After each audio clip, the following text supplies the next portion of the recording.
kuatkan hati. Negeri ini memanggilmu kawan. Belajar bergerak berbagi untuk negeri.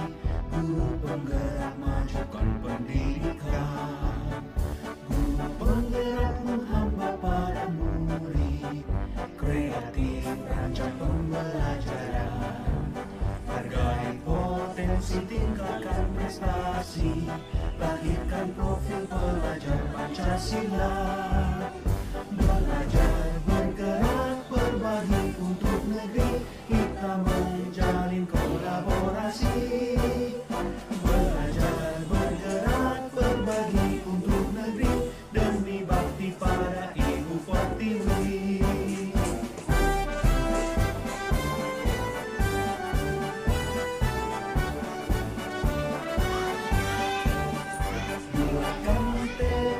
Kuatkan hati, negeri ini memanggilmu kawan. Belajar bergerak berbagi untuk negeri. Guru penggerak majukan pendidikan. Guru penggerak menghamba pada murid. Kreatif rancang pembelajaran. Hargai potensi, tingkatkan prestasi. Lahirkan profil pelajar Pancasila. Yang penting nanti anak-anak itu disampaikan melihat program akomodasi bahwa akan aksi nyata itu mudah-mudahan nasional dalam nanti guys hasil olahan saya sebagai konsep mongol memberikan hasil bagaimana baiknya monggo silakan yang penting nanti anak-anak itu dapat ilmu yang baru.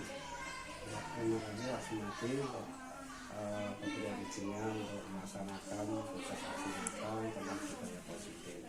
Berikutnya setelah pembuatan aksi nyata nanti ada pengindasan atau diseminasi dari aksi nyata dari budaya positif itu baik secara luring maupun daring. Nanti seandainya ada waktu saya juga mohon izin untuk diseminasi atau pengimbasan dari aksi nyata budaya positif tersebut baik secara luring atau mungkin secara daring. Terima kasih. Maafkan Pak Sumati, matur suwun. Terima kasih banyak waktunya. Assalamualaikum warahmatullahi wabarakatuh. Waalaikumsalam warahmatullahi wabarakatuh.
membuat kesepakatan kelas bersama.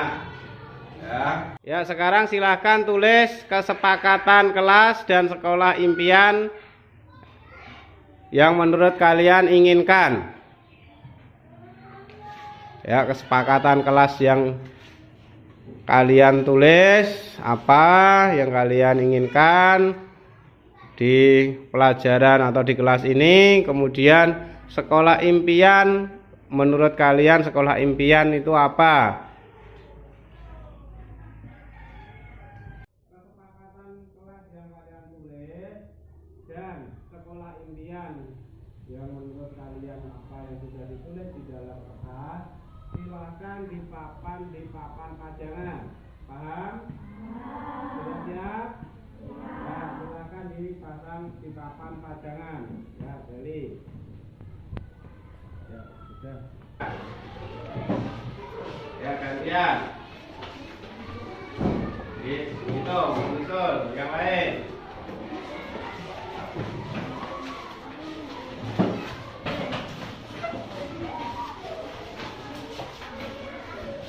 Kesepakatan kelas kalian tulis dan dipajang di papan pajangan. Begitu juga dengan sekolah impian.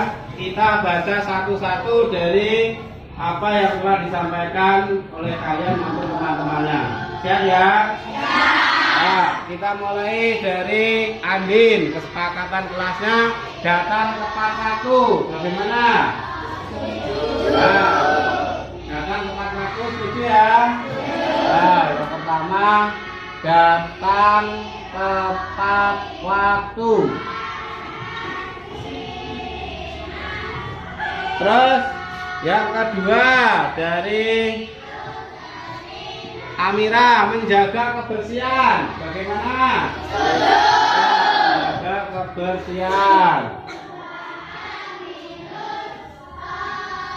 Menjaga kebersihan.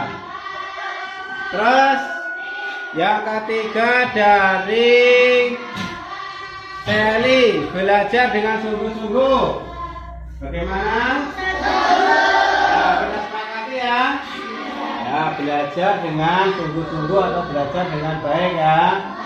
Belajar dengan sungguh-sungguh, tidak boleh ya.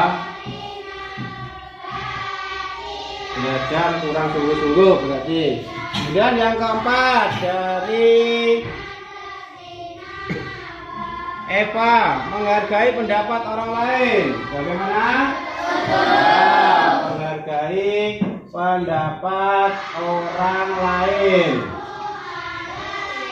Menghargai pendapat orang lain. Ya. Berikutnya ya, ada dari Azam, berdoa sebelum dan sesudah kegiatan. Bagaimana? Ya, berdoa sebelum dan sesudah kegiatan. Ya, bagus. Berikutnya dari Dika, menghargai orang lain, datang tepat waktu. Sudah ya? Sudah. Kemudian dari Izul, menghargai sudah, datang tepat waktu juga sudah sama ya. Terus dari Vita, membuang sampah pada tempatnya. Bisa? Bisa. Membuang sampah pada tempatnya. Membuang sampah pada tempatnya. Kemudian di sini membuang sampah pada tempatnya. Ya, kita sepakati bahwa sampah ini sahabat kita, tidak perlu kita takuti. Kalau ada sampah, kita ambil, buang pada tempatnya. Sampah itu sampah di depan kelas ada dua, sampah organik dan anorganik. Nah, nanti dipisahkan sesuai wadahnya atau tempat sampahnya. Nah, sampah yang organik yang dari makhluk hidup ini bisa digunakan untuk apa? Pupuk. Kemudian yang anorganik bisa kita daur ulang. Misalnya kita buat pajangan ini, hiasan. Kita buat sesuatu yang bermakna, bernilai. Paham ya? Kesepakatan kelas kita sudah sepakati bersama-sama.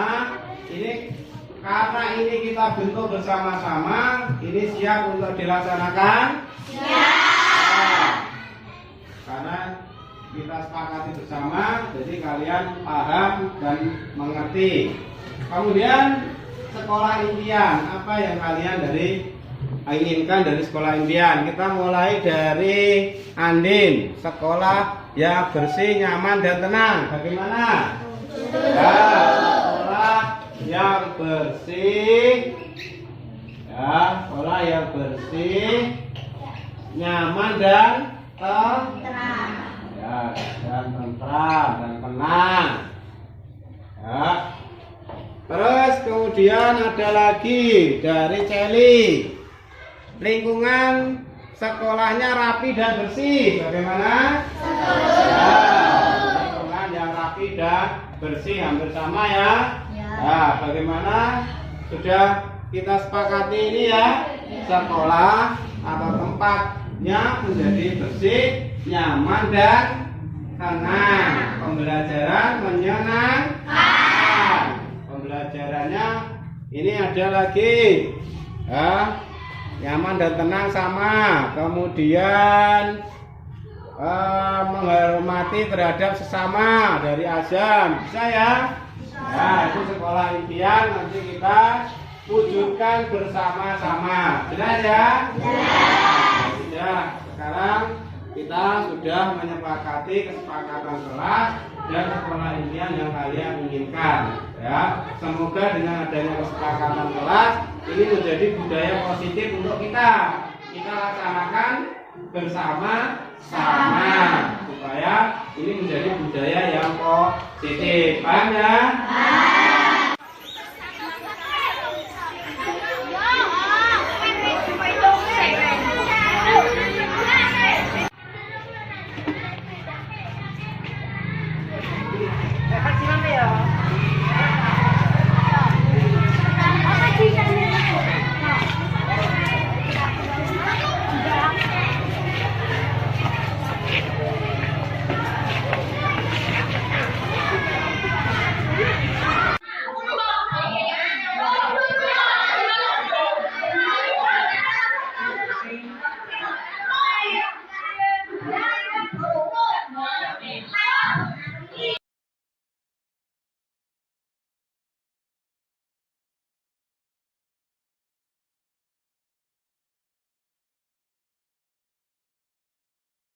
Assalamualaikum warahmatullahi wabarakatuh. Perkenalkan, nama saya Andin. Saya merasa senang setelah membuat kesepakatan kelas bersama teman-teman dan Pak Tono.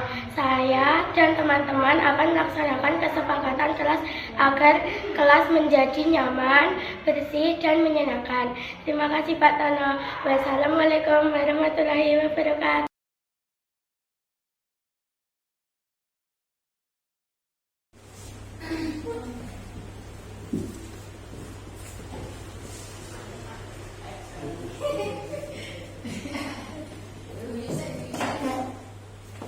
Assalamualaikum warahmatullahi wabarakatuh. Bapak Ibu yang kami hormati, Bapak Sumartono SPDSD selaku calon guru penggerak angkatan 5 yang saya hormati pula. Pertama dan utama, kita sebagai insan Pancasila, marilah kita memanjatkan puji syukur kehadirat Rabbi Zat yang Maha Pengasih dan juga Maha Penyayang, Allah Subhanahu wa Ta'ala, yang telah melimpahkan rahmat, taufik, hidayah dan juga wilayahnya, yang telah memberikan kita kesehatan lahir dan batin, sehingga alhamdulillah pada kesempatan siang hari ini kita dapat berkumpul, bertatap muka, bersilaturahim dalam acara yaitu pemaparan calon guru penggerak dari Bapak Sumartono, yaitu aksi nyata forum berbagi budaya positif calon guru penggerak angkatan 5 dalam keadaan sehat walafiat tidak kurang suatu apa. Kedua kalinya salat salam dan lupa kita aturkan kepada junjungan kita Nabi Muhammad SAW dengan harapan semoga kelak kita di yaumul qiyamah mendapat syafaatnya. Amin Allahumma amin. Wahai guru, masih semangat? Alhamdulillah. Jadi Bapak Ibu Guru, pada hari ini lagi yang istimewa karena sebentar lagi kita akan dijelaskan secara panjang lebar paparan dari Bapak Sumartono SPDSD, yaitu calon guru penggerak angkatan 5 yang akan berbagi aksi nyata dalam forum berbagi budaya positif. Untuk itu waktu dan tempat kami aturkan sepenuhnya. Ya, terima kasih kepada Bapak Supriyanto SPG yang telah memberikan waktu untuk saya untuk memaparkan aksi nyata forum berbagi budaya positif. Assalamualaikum warahmatullahi wabarakatuh. Ya, teman-teman, Bapak Supriyanto SPG selaku Ketua KKT Gugus Kamera Diponegoro, yang terhormat Bapak Sumati selaku Kepala SDN 1 Radunawan, Kecamatan Jati, Kabupaten Blora, yang kami hormati Bapak Ibu Guru SDN 1 Radunawan.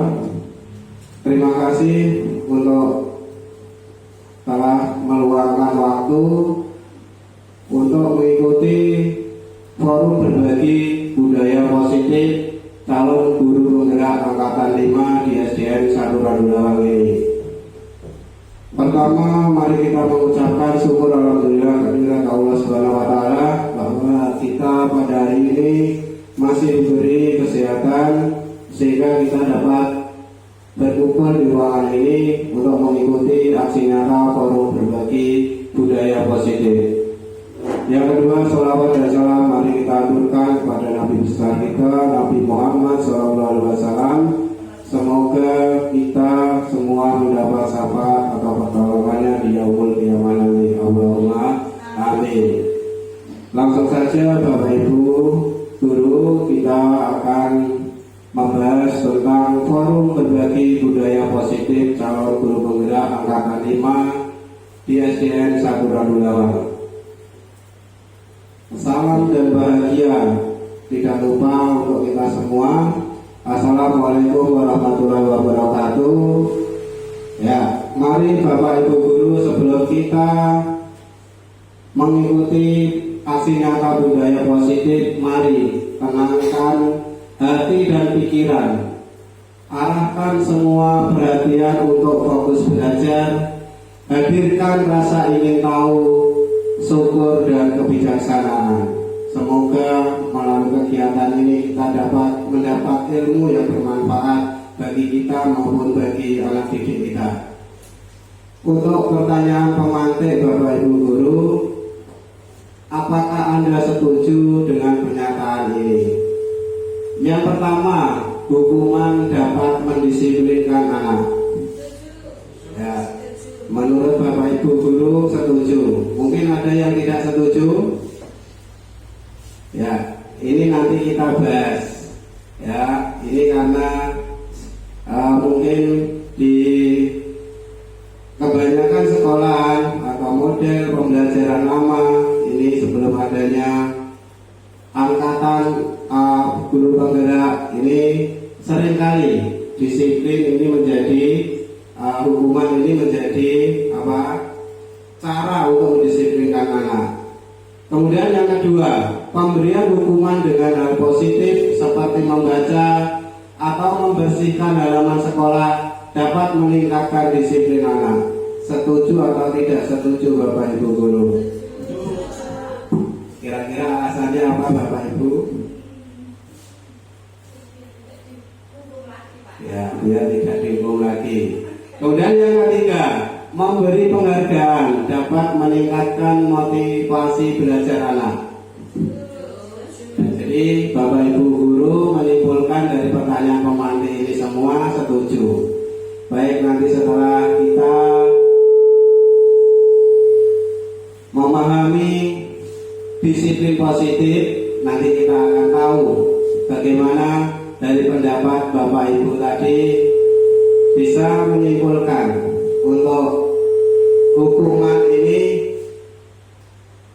kira-kira menjadi cara terbaik ataukah tidak.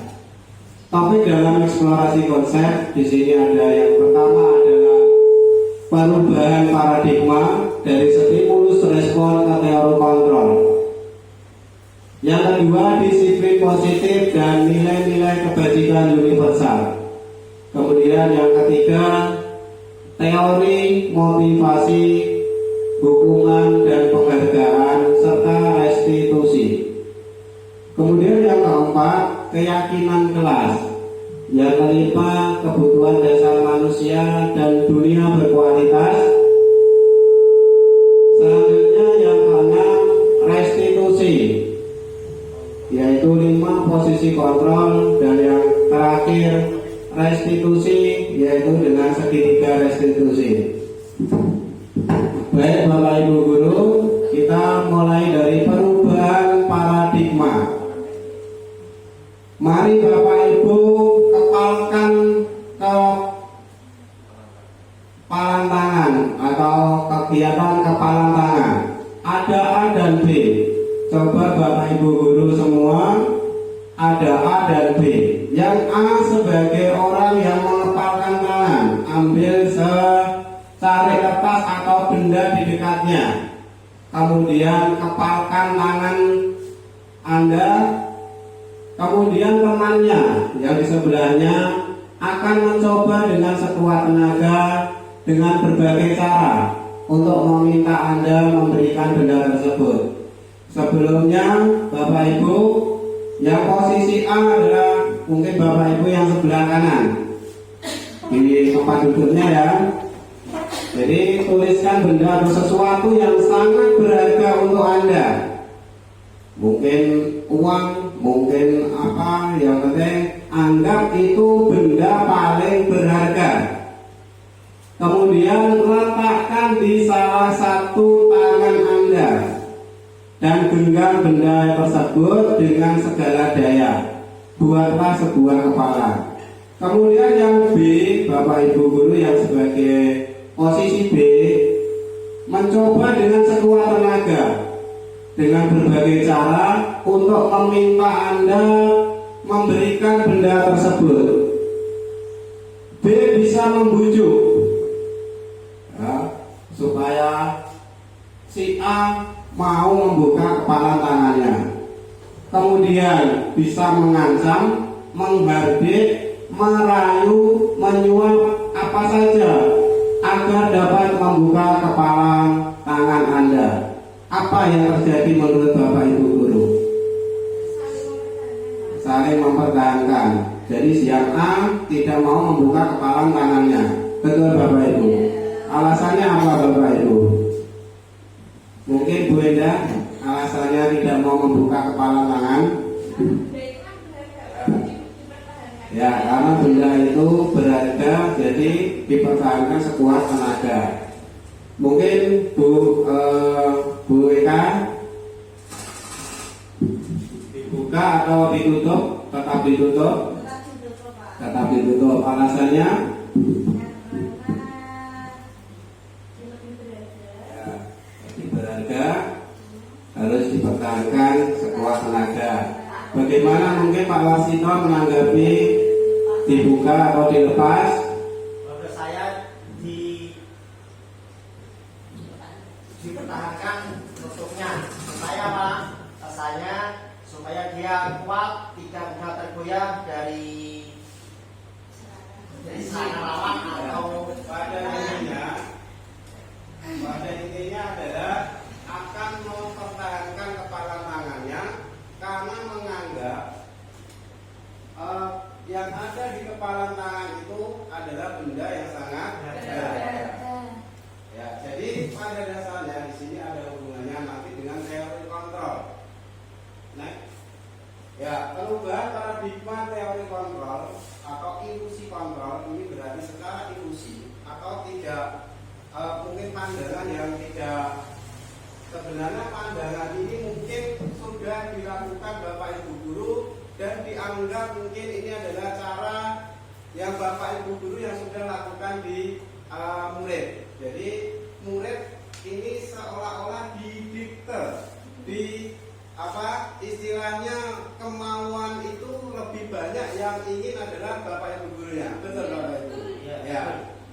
sini kita akan mengetahui atau nanti mungkin dapat ilmu dari budaya positif ini bisa diterapkan di kelas masing-masing Bapak Ibu guru semua. Di ilusi kontrol, ilusi guru adalah mengontrol murid. Ini sebenarnya adalah ilusi. Jadi sebenarnya ini ya tidak diperbolehkan. Jadi itu ilusi. Kebanyakan pembelajaran atau mungkin kurikulum sebelumnya memang kebanyakan rata-rata guru adalah seperti itu. Saya pun juga seperti itu. Tetapi nanti setelah kita mengetahui implementasi atau penerapan budaya positif di sekolah dasar negeri 1 Ranggulalang ini, kita bisa menjadi saling mengerti, mungkin bisa saling berbagi, saling melengkapi bagaimana kita memposisikan diri pada murid yang kita ajar. Kemudian yang kedua, ilusi bahwa kritik dan membuat orang merasa bersalah dapat menguatkan karakter. Ini kalau Bapak Ibu refleksi di dalam kelas, ini kegiatan ini sering terjadi atau tidak Bapak Ibu guru? Sering terjadi bahwa anak kadang itu dikritik atau dibuat mereka bersalah. Ini kita rasa bisa menguatkan karakter. Misalnya anak kami, kita mungkin kita sindir atau mungkin kita tegur. Nah, di sini anggapan kita dengan adanya itu bisa menguatkan karakter. Tetapi cara-cara itu Bapak Ibu guru belum efektif. Nanti kita akan belajar bersama-sama bagaimana untuk memperbaiki kesalahan atau memperbaiki perilaku anak yang kurang baik itu. Kemudian yang ketiga, ilusi bahwa semua penguatan positif efektif dan bermanfaat. Jadi penguatan positif ini Bapak Ibu guru biasanya ini dianggap cara yang bisa menguatkan, artinya mungkin pemberian reward atau pujian. Ini dirasa anak itu dengan adanya pujian atau reward, ini anak menjadi lebih bersemangat. Betul Bapak Ibu guru? Ya nanti kita bahas bersama-sama. Sebenarnya itu hanyalah ilusi. Ya. Kemudian berikutnya ilusi bahwa orang dewasa memiliki hak untuk memaksa. Ini yang terjadi di lingkungan sekitar kita atau mungkin di sekolahan kita. Seolah-olah kita sebagai guru, sebagai orang yang lebih dewasa mempunyai hak untuk mengatur murid kita. Betul Bapak Ibu? Nah, begitu juga di rumah tangga atau mungkin di lingkungan masyarakat. Itu sebenarnya sebuah ilusi. Selanjutnya, ya, ada perubahan paradigma, stimulus respon dan teori kontrol. Dari sini kita mulai belajar bagaimana kita menerapkan budaya positif agar anak itu bisa memperbaiki kesalahannya sendiri tanpa ada campur tangan dari Bapak Ibu guru, tanpa ada hukuman, tanpa ada mungkin hukuman verbal maupun fisik. Stimulus respon, kita mencoba mengubah orang agar berpandangan sama dengan kita. Ini yang sering kita lakukan di kelas. Betul Bapak Ibu guru? Nah, padahal di teori kontrol kita berusaha memahami pandangan orang lain tentang dunia. Jadi kita di dalam kelas dengan banyak karakter anak didik kita atau murid kita, maka kita harus bisa memahami mereka satu persatu tentang pandangan mereka tentang dunia. Kemudian stimulus respon yang kedua, perilaku buruk dilihat sebagai suatu kesalahan. Betul Bapak Ibu guru? Ya, saya pun sebelumnya juga seperti itu. Kalau murid melakukan perilaku buruk, saya anggap juga kesalahan. Tetapi ada ilmu baru nanti yang kita dapatkan dari berbagi budaya positif ini nanti. Di teori kontrol, perilaku buruk ini sebenarnya semua anak melakukan perilaku itu mempunyai tujuan. Tetapi mereka mau mengungkapkan atau tidak, itu juga ada alasannya. Mungkin takut, nanti ada di materi selanjutnya kebutuhan murid. Ya, jadi sebenarnya semua perilaku itu memiliki tujuan dan alasan. Mereka ada keinginan, kebutuhan yang ingin mereka dapatkan. Kemudian yang ketiga, orang lain bisa mengontrol saya. Menurut Bapak Ibu guru, orang lain bisa mengontrol Bapak Ibu guru atau tidak? Atau Bapak Ibu guru bisa mengontrol murid atau tidak? Bisa atau tidak? Selama ini kelihatannya bisa ya Bapak Ibu ya. Ya, tetapi cara itu sebenarnya bukan cara yang efektif. Bisa itu karena murid mau dikontrol. Tetapi ada murid yang sulit dikontrol karena di dalam dirinya tidak mengizinkan orang lain mengontrol dirinya. Pada dasarnya hanya Anda yang bisa mengontrol diri Anda. Kenapa orang lain bisa mengontrol Anda? Karena orang lain Bapak Ibu guru beri izin. Bapak Ibu guru bukakan pintu kontrol untuk mereka supaya mereka mengontrol Anda. Sebenarnya membuka kontrol ini juga ada rasa mungkin karena dianggap kontrol dari orang lain itu bersifat positif atau membangun Bapak Ibu semua. Iya Bapak Ibu. Tetapi kalau kontrol mungkin dari orang mungkin kurang baik atau negatif, kira-kira Bapak Ibu guru mau dikontrol oleh orang tersebut? Tidak. Sebenarnya posisi yang bisa mengontrol seseorang adalah dirinya sendiri. Ya. Jadi ini cara yang efektif. Jadi dari sini nanti kita bisa menumbuhkan budaya positif. Bagaimana murid mau memperbaiki dirinya, mau memperbaiki kesalahannya dengan mengontrol dirinya secara baik. Kemudian stimulus respon yang keempat, saya bisa mengontrol orang berbeda. Yang kelima, pemaksaan ada pada saat rujukan gagal. Jadi misalnya anak disuruh belajar tidak mau, ini agak dipaksa biasanya. Sebelumnya saya pun juga seperti itu. Mungkin Bapak Ibu guru juga, mungkin pemaksaan itu bisa lewat verbal atau mungkin berupa kata-kata. Ya mungkin ada nada yang keras. Itu kebiasaan kita atau mungkin keseharian kita di dalam kelas untuk menghadapi anak-anak yang mungkin kurang mau belajar atau mungkin berbuat yang perilakunya kurang baik. Sebenarnya kolaborasi dan konsensus ini menciptakan pilihan-pilihan baru. Artinya ada beberapa langkah yang bisa ditempuh untuk memperbaiki perilaku anak yang kurang menyimpang itu, bisa dikembalikan ke anak itu untuk memperbaiki dirinya sendiri. Kemudian paradigma stimulus respon yang terakhir adalah model berpikir menang kalah. Artinya di situ ada yang menang, ada yang kalah. Artinya kalau Bapak Ibu guru menyuruh anak misalnya yang rame terus diam, berarti yang menang siapa Bapak Ibu guru? Bapak Ibu guru atau anak? Anak rame terus Bapak Ibu guru menegurnya untuk diam, terus anak diam. Yang menang berarti Bapak Ibu guru atau anak? Bapak Ibu guru. Yang kalah siapa? Siswa atau muridnya. Di sini adalah stimulus respon. Sebenarnya di teori kontrol tidak harus ada yang menang dan kalah. Semuanya harus menang.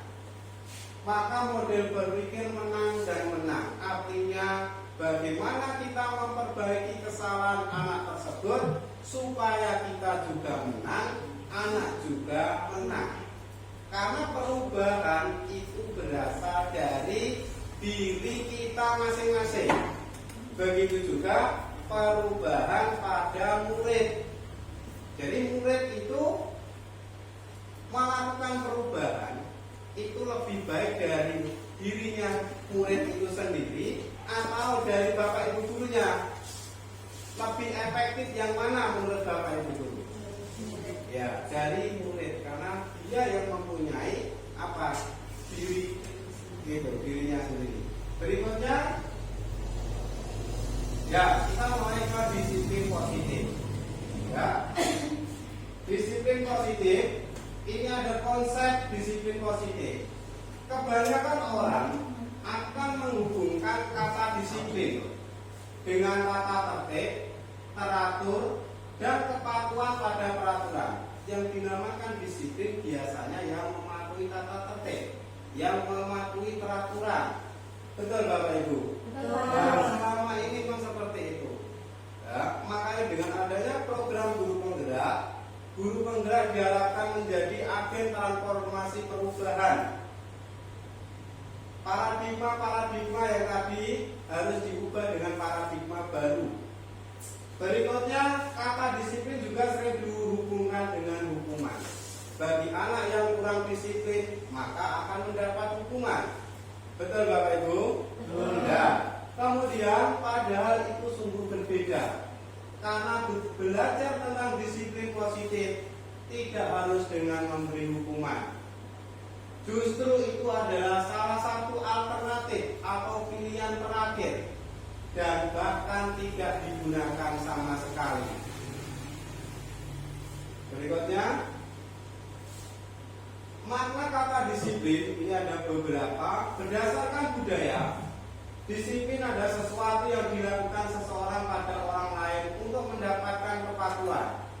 Kemudian menurut kehadiran belajar Kejiwantoro, di mana ada kemerdekaan, disitulah harus ada disiplin yang kuat.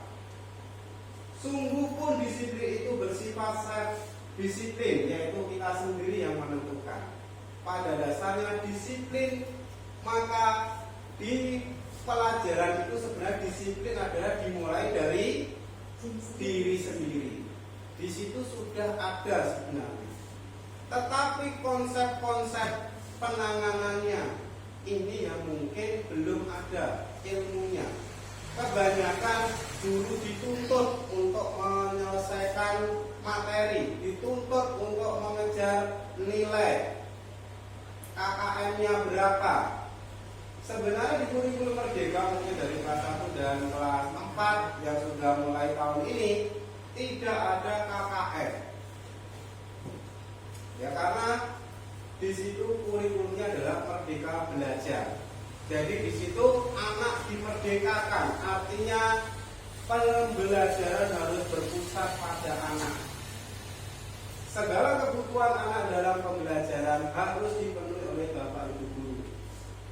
Memang kelihatannya seperti ada istilahnya tanda tanya atau mungkin bagaimana nanti ini, maka ini karena ilmu baru, maka mari kita belajar bersama-sama.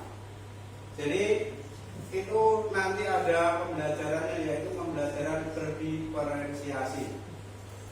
Kemudian berikutnya mewajibkan, ya, sebagai pendidik apa tujuan kita? Apa tujuan Bapak Ibu guru sebagai pendidik? Ya, menciptakan anak yang memiliki disiplin diri, sehingga mereka bisa berperilaku dengan mengacu pada nilai-nilai kebajikan universal dan memiliki motivasi intrinsik, bukan ekstrinsik. Apa itu motivasi intrinsik? Apa itu motivasi ekstrinsik? Motivasi intrinsik adalah motivasi dalam diri anak itu sendiri. Artinya jika anak merasa mempunyai motivasi dari dalam dirinya sendiri untuk mengubah anak, atau anak bisa berperilaku secara disiplin, ini kira-kira lebih mudah atau lebih sulit? Lebih mudah. Sedangkan motivasi ekstrinsik ini adalah karena anak mungkin takut hukuman, mungkin karena anak ingin mendapat ujian, ini adalah ekstrinsik. Kalau anak mengerjakan sesuatu karena ingin dapat ujian atau menghindari hukuman, kira-kira menurut Bapak Ibu guru, anak itu bekerja dengan sepenuh hati atau tidak? Tidak. Jadi anak itu bekerja seperti terpaksa. Benar Bapak Ibu? Iya. Kalau ada hukuman, dia mau mengerjakan. Nah, berarti kalau begitu dia seperti terpaksa, mungkin asal-asalan. Kemudian kalau ada ribet atau pujian, dia baru mengerjakan. Bagaimana kalau tidak ada pujian? Mungkin dia tidak mau mengerjakan. Nah, maka dari itu diperlukan motivasi intrinsik dari dalam diri murid itu sendiri. Berikutnya apa? Ada motivasi perilaku manusia. Di sini ada 3 motivasi perilaku manusia. Kita bahas tuntas 3-tiganya. Yang pertama adalah motivasi perilaku anak. Pada dasarnya ada 3. Yang pertama, untuk menghindari ketidaknyamanan atau hukuman.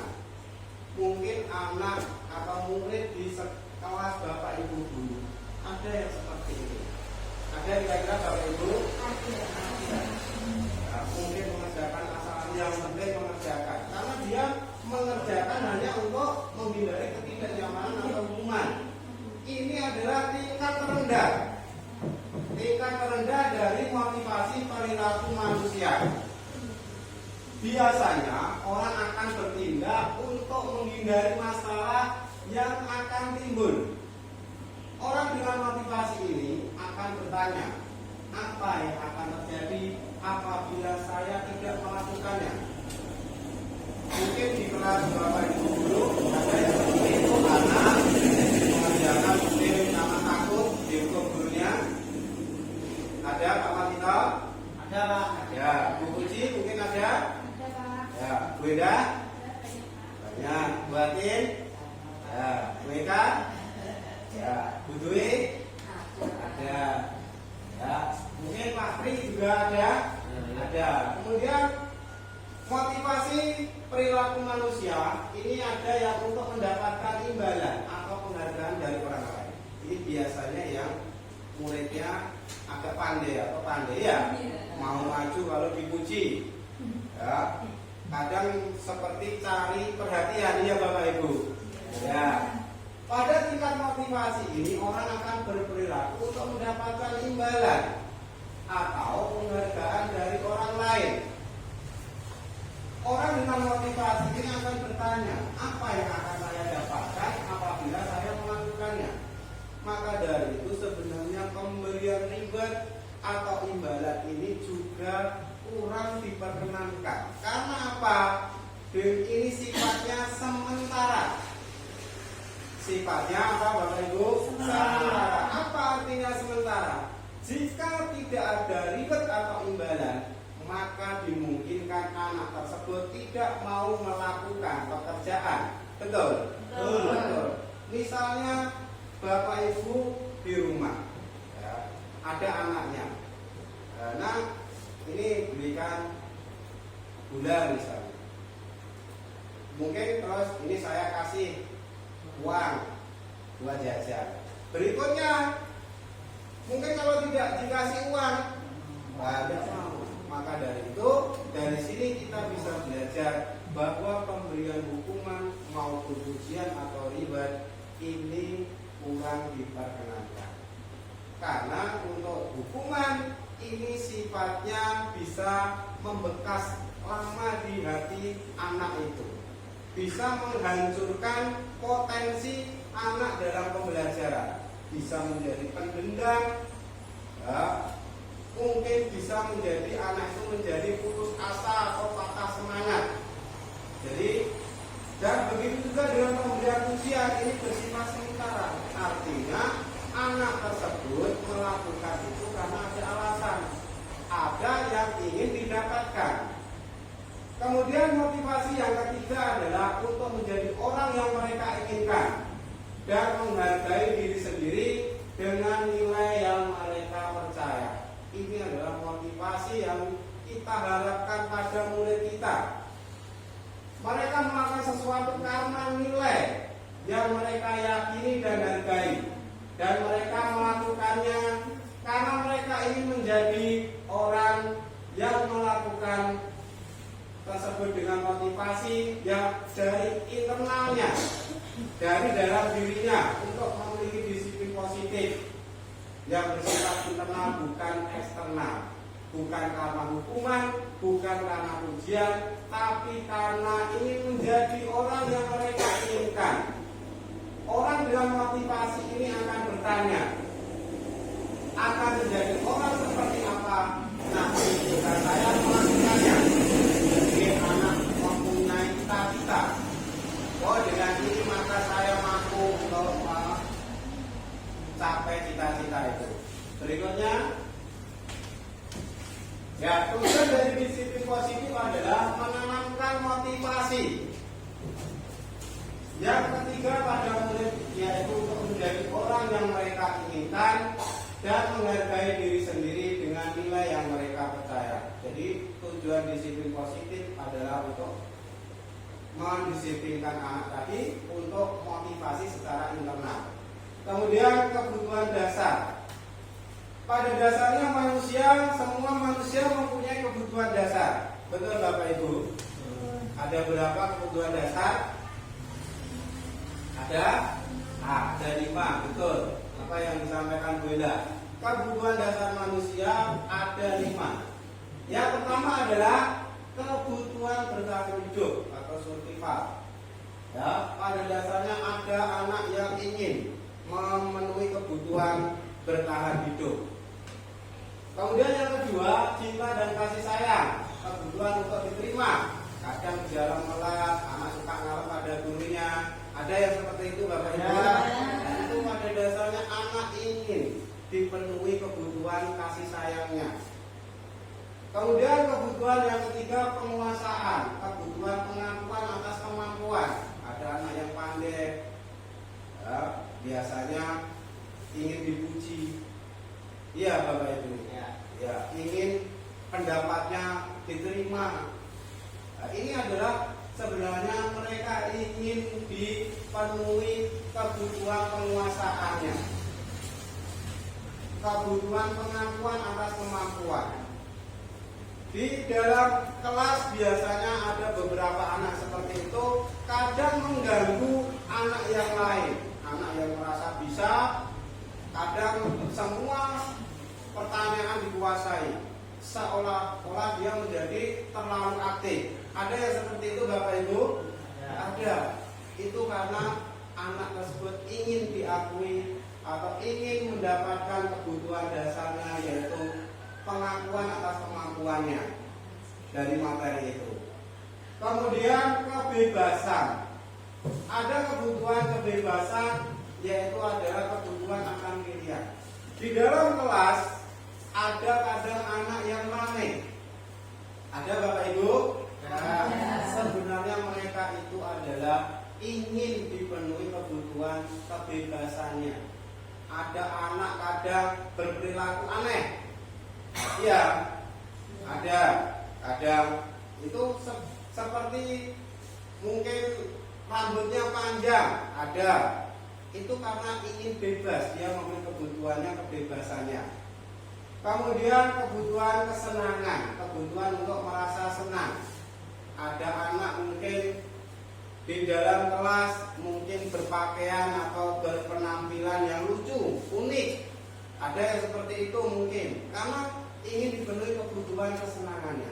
Kita bahas satu persatu. Yang pertama, kebutuhan bertahan hidup atau survival. Adanya kebutuhan yang bersifat fisik untuk bertahan hidup. Ada kesehatan, rumah, makanan. Seks sebagai bagian dari proses reproduksi ini juga termasuk kebutuhan bertahan hidup. Makan, minum. Kadang anak di dalam kelas ada yang makan, minum. Nah, itu untuk memenuhi kebutuhan bertahan hidup. Ada yang izin ke belakang, itu juga kebutuhan bertahan hidup. Ya, maka kita setelah memahami materi budaya positif dan penerapannya, saya harapkan dari diri saya maupun dari diri Bapak Ibu guru bisa mengubah paradigma lama menjadi paradigma baru dengan adanya budaya positif tersebut. Bagaimana Bapak Ibu? Siap? Kita berkolaborasi, kita berubah bersama-sama. Siap ya Bapak Ibu? Nah, kemudian cinta dan kasih sayang. Ini kebutuhan untuk diterima. Ada kebutuhan ini, ada 3 kebutuhan psikologis atau kejiwaan. Ada kebutuhan hubungan dan koneksi sosial. Kadang anak ngalam dengan gurunya, dengan orang tuanya, dengan kakaknya atau dengan orang lain. Itu karena ingin mendapatkan kasih sayang. Kemudian kebutuhan untuk memberi dan menerima kasih sayang. Kadang anak kalau mungkin kurang diperhatikan, anak menangis. Karena apa? Ingin mendapatkan kebutuhan kasih sayang.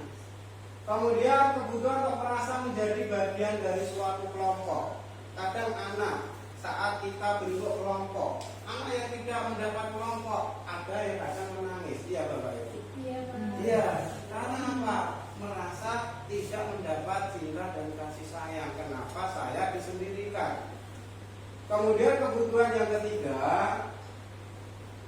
penguasaan. Di sini kebutuhan pengakuan atas kemampuan. Kebutuhan ini berhubungan dengan kekuatan untuk mencapai sesuatu, menjadi kompeten, menjadi terampil.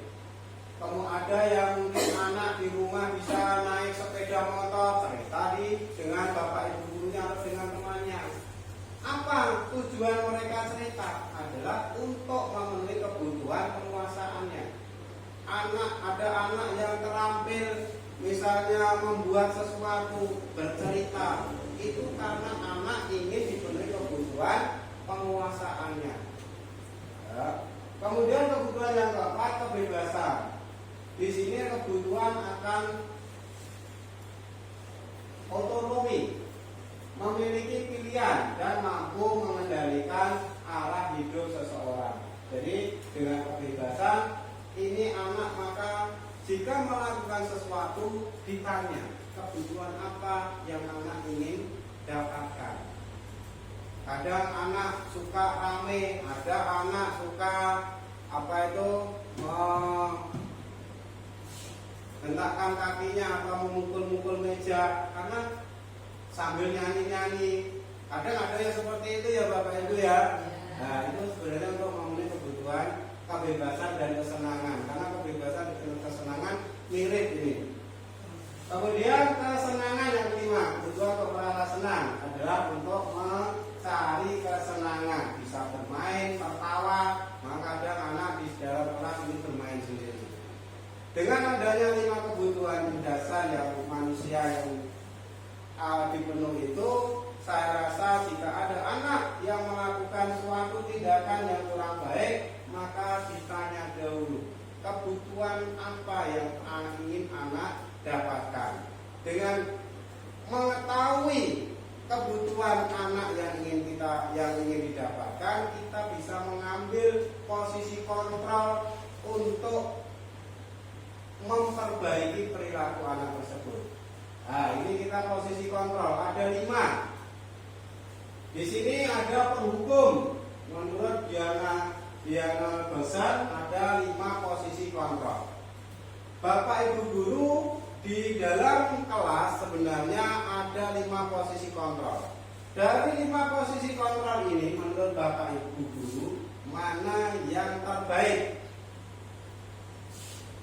Bu Dwi, mana menurut Bu Dwi di sini sebagai posisi kontrol yang terbaik? Mantau, Batin? Mantau, Bu Eda? Manajer, Bu Eka? Pak Watito? Membuat rasa bersalah. Membuat rasa bersalah. Bu Puji? Manajer Pak. Ya, kemudian ini Pak Tri ya, Om? Ya, manajer. Kita bahas persatu. Kita mulai penghukum. Posisi kontrol penghukum. Berikutnya.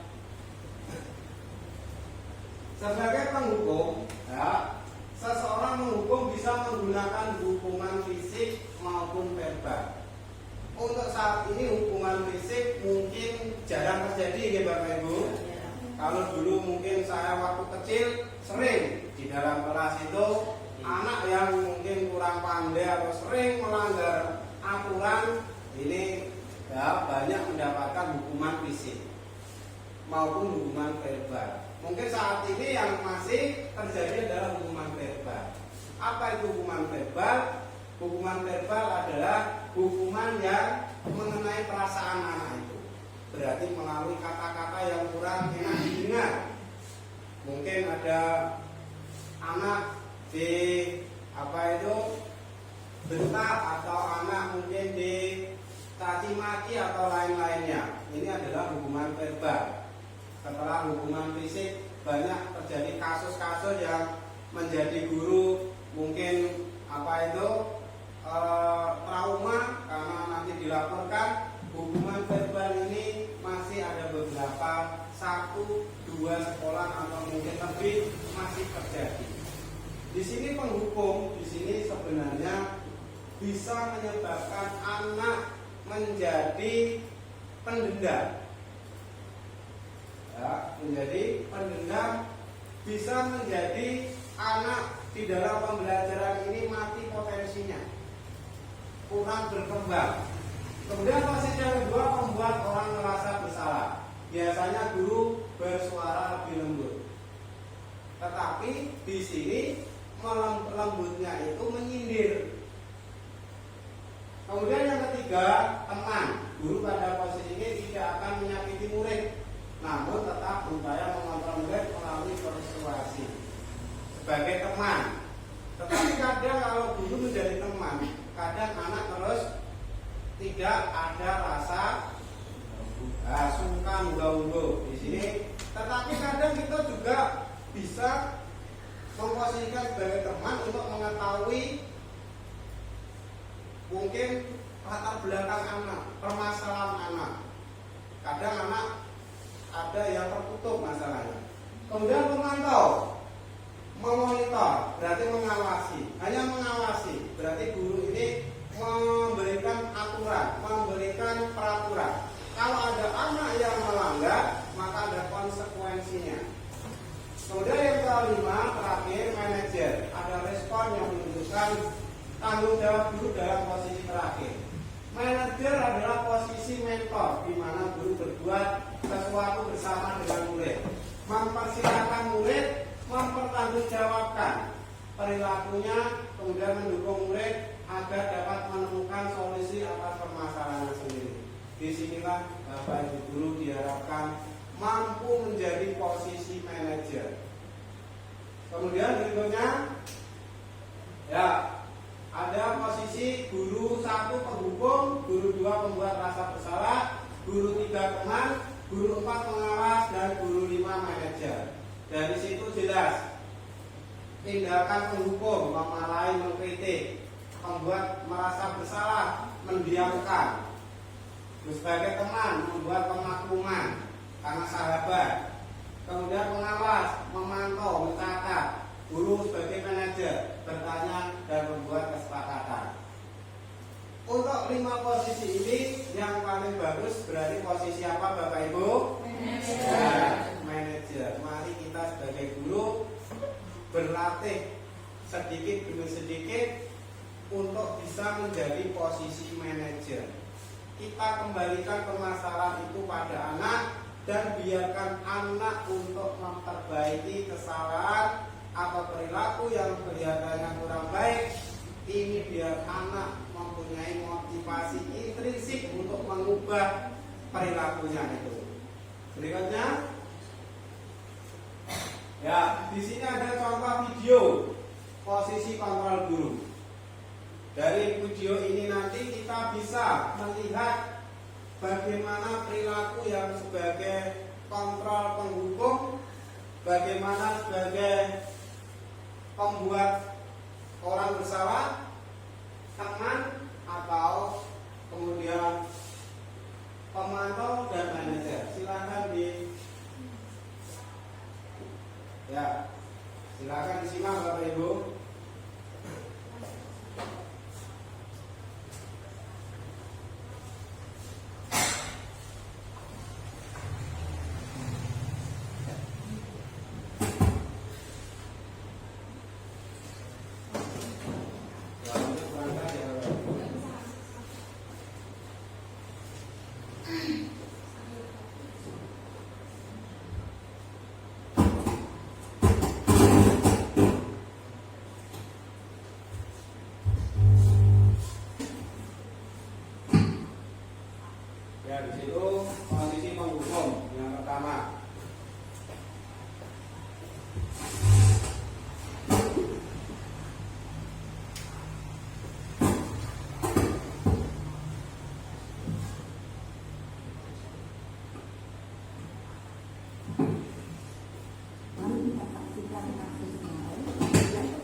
Bu, saya Apa coba? Alasannya apa lagi? Ngapain sih kamu tidak terlambat? Malas sekalian aku jadi anak. Dasar pemalas. Jangan kapok-kapok sih kamu. Sudah berapa kali terlambat? Sana, kamu keliling lapangan basket. Ya, itu posisi sebagai penghukum. harus beli lapangan basket. Berikutnya posisi yang kedua langsung ke manajer ya dari praktek dan estimasinya. Nah ini dari belakang terlambat. Menurut kamu ini pembuatan yang benar apa?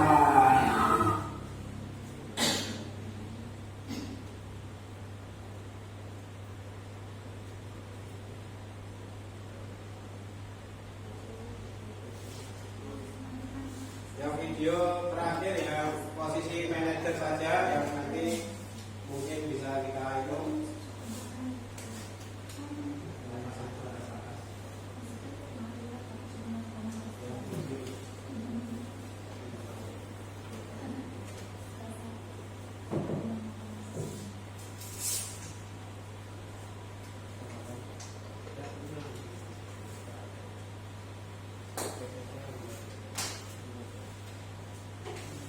Ya, tadi videonya itu nanti bisa sambil di mungkin kalau lebih jelasnya itu ya Bapak Ibu bisa kita ulas lagi. Berikutnya adalah keyakinan kelas. Di sini yang budaya positif yang akan kita jadikan untuk referensi untuk memperbaiki kesalahan adalah keyakinan kelas. Jadi anak diharapkan mampu membuat keyakinan kelas bersama gurunya. Dengan adanya keyakinan kelas atau kesepakatan kelas, ini diharapkan anak ini menjadi pembuat aturan itu. Jadi tujuannya dengan anak yang membuat aturan yang disepakati bersama-sama dengan guru, ini diharapkan anak bisa berperilaku positif, bisa mendisiplinkan dirinya sendiri. Jadi mengapa tidak peraturan? Karena dengan peraturan anak seperti dipaksa. Tapi dengan kesepakatan kelas, anak membuat aturan itu sendiri. Apa yang ingin anak di dalam kesepakatan kelas itu disampaikan. Kita bahas bersama-sama dengan anak yang lain di dalam kelas.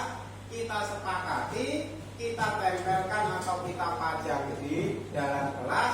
Jadi kalau anak nanti melanggar kesepakatan, kita tinggal memanggil untuk memperbaiki kesalahan itu, dikembalikan pada kesepakatan kelas yang ada. Keyakinan lebih memotivasi seseorang dari dalam ketimbang peraturan. Jadi anak akan termotivasi dari dalam karena keyakinan dibuat anak dan gurunya. Berikutnya, ya keyakinan kelas ini adalah cara pembuatannya. Ada hendaknya bersifat abstrak, pernyataan universal, hendaknya tidak terlalu banyak kalimat, kemudian dengan kalimat positif, tidak dianjurkan kalimat negatif.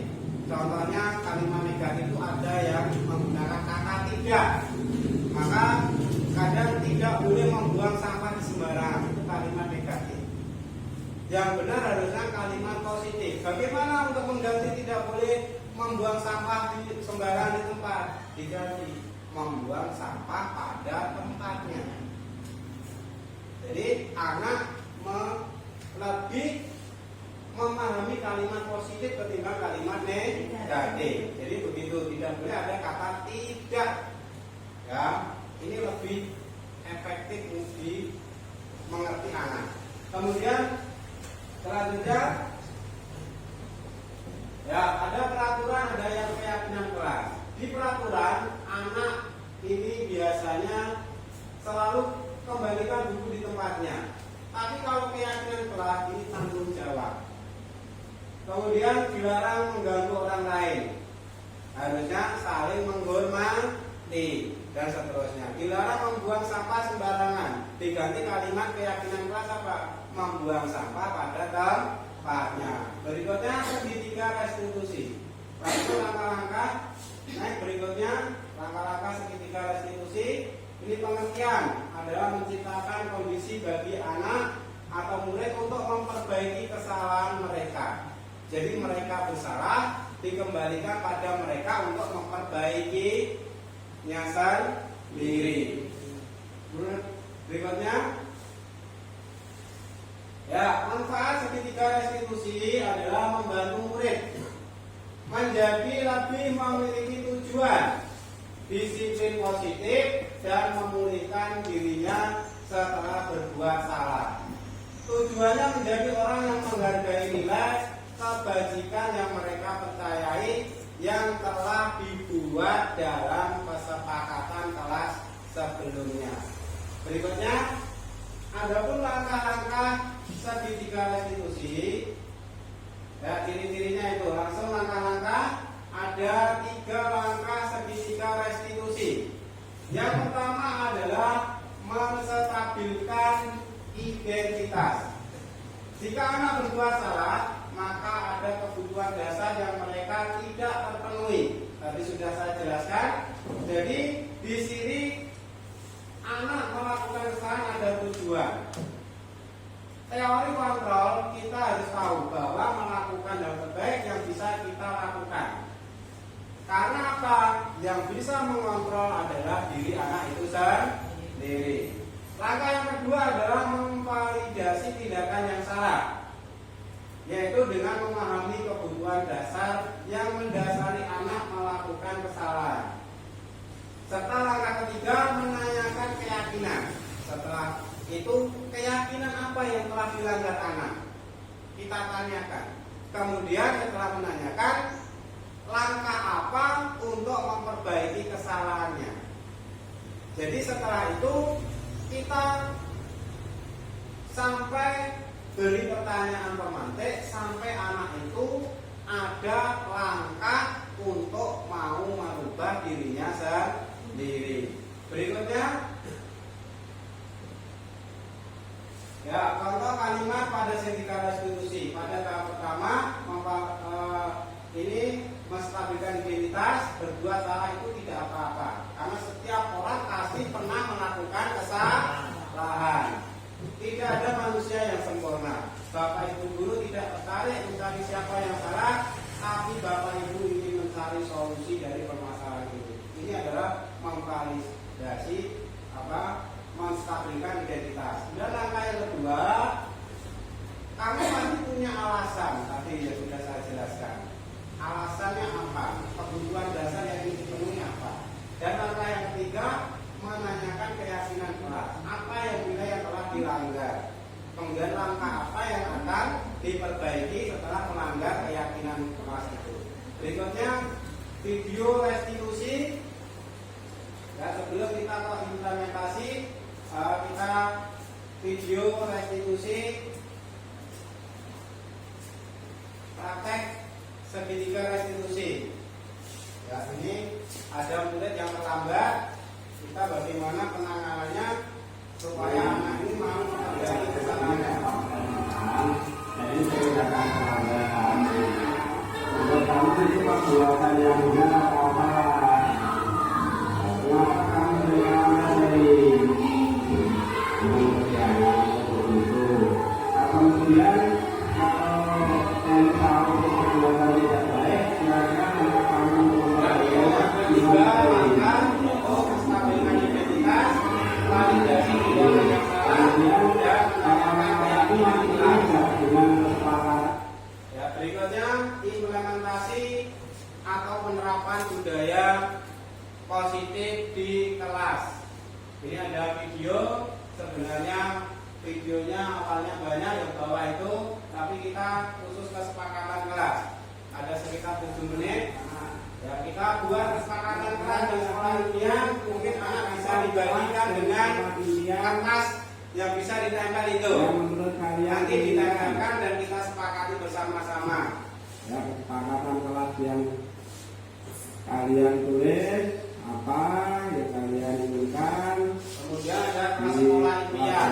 Mereka di sekolah ini impiannya bagaimana? Ini juga bisa kita buat budaya positifnya, sehingga dengan keyakinan kelas tersebut ya, anak bisa memotivasi diri secara internal.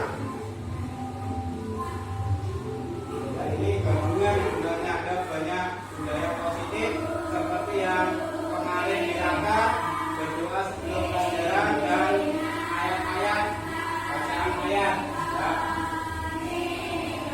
Berikutnya di tampilan berikutnya.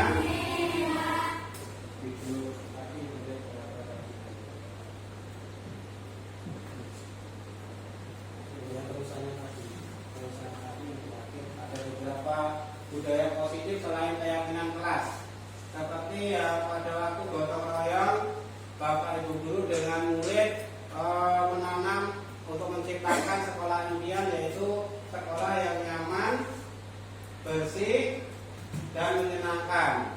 Ya, kemudian ada budaya positif 5S. Kalau kemarin di saat rapat 3S ya, sebenarnya ya harusnya 5S. Apa 5S itu? Senyum, sapa, salam, sopan, dan santun. Kemudian yang video akhir itu ada budaya positif yang lainnya selain kesepakatan kelas. Ini berdoa. Selanjutnya yang terakhir. Ini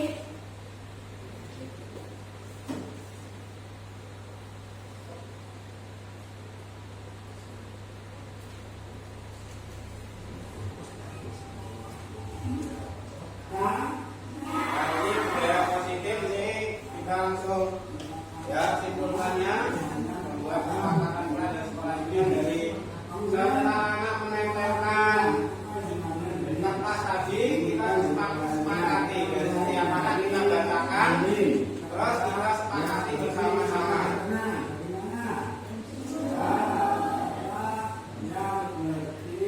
Ya, sekolah yang bersih dan nyaman, datang tepat waktu misalnya, membuang sampah pada tempatnya misalnya. Nah, ini budaya positif yang bisa kita terapkan.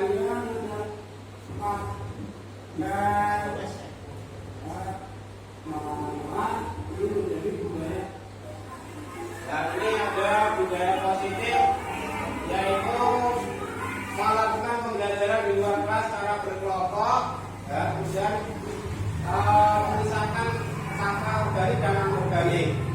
Kemudian di gotong royong budaya positif, salah satu profil pelajar Pancasila adalah gotong dan gotong royong. Ini kemarin kita lakukan bersama-sama dengan anak, yaitu menciptakan kelas yang nyaman, sekolah yang nyaman, bersih dan menyenangkan. Di sini belajar sambil bermain.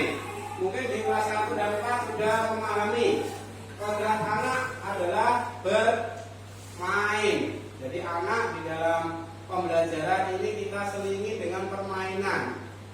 Ya, permainan yang mengarah dengan pengetahuan. Mungkin apa anak bermain mungkin ya, apa jarinya ada yang 3, jarinya 2, terus dibuat perkalian cepat-cepatan. Ya, bisa dipraktekkan Bapak Ibu mungkin dengan teman sebangkunya, Bu Ati dan Bu Endah, Bu Eka dengan Bu Dwi, Pak Wasito dengan Bu Puji. Ya, sampai 3 kali yang menang, ketemu yang menang. Di sini tujuannya selain anak bermain, anak juga belajar. Silakan nanti diterapkan Bapak Ibu. Anak merasa asik, mungkin sebelum istirahat, mungkin yang menang istirahat seperti itu, atau mungkin pada saat mau pulang, ini bisa. Jadi biar anak sambil mengingat-ingat perkalian, atau mungkin permainan yang lainnya tidak apa-apa. Ya, yang kita hubungkan dengan pengetahuan. Jadi kodrat anak adalah bermain. Ya. Jadi itu Bapak Ibu Guru budaya positif yang sudah saya bagikan dengan Bapak Ibu Guru. Mudah-mudahan melalui kegiatan aksi nyata berbagi budaya positif di SDN Randang ini, baik saya maupun Bapak Ibu Guru bisa menciptakan budaya atau kebiasaan positif agar dapat memajukan pembelajaran yang ada di sekolah kita ini dan pembelajaran yang ada di Indonesia. Terima kasih Bapak Ibu atas waktu dan perhatiannya. Akhir kata, wabillahi taufiq wal hidayah. Wassalamualaikum warahmatullahi wabarakatuh. Tepuk tangan untuk Bapak Sumartono, Bapak Ibu. Ya, Bapak Ibu, dan demikian paparan mengenai budaya positif dalam sekolah yang sudah dijelaskan secara panjang, lebar, dan luar biasa untuk Bapak Sumartono dari calon guru penggerak angkatan 5 di Kabupaten Blora. Apa yang disampaikan semoga dapat kita ambil hal-hal yang positif, diantaranya bagaimana kita memberikan hukuman kepada anak, bagaimana kita membuat kesepakatan kelas, sampai kita melahirkan budaya-budaya positif yang harus ada di dalam sekolah, sehingga anak akan semakin aktif, tidak ada beban, dan nantinya muaranya adalah kemajuan dalam pembelajaran. Baik, sekali lagi tepuk tangan untuk Bapak Sumartono. Baik, dari saya materi ini mungkin ada problemnya, saya mohon maaf yang sebesar-besarnya. Wassalamualaikum warahmatullahi wabarakatuh.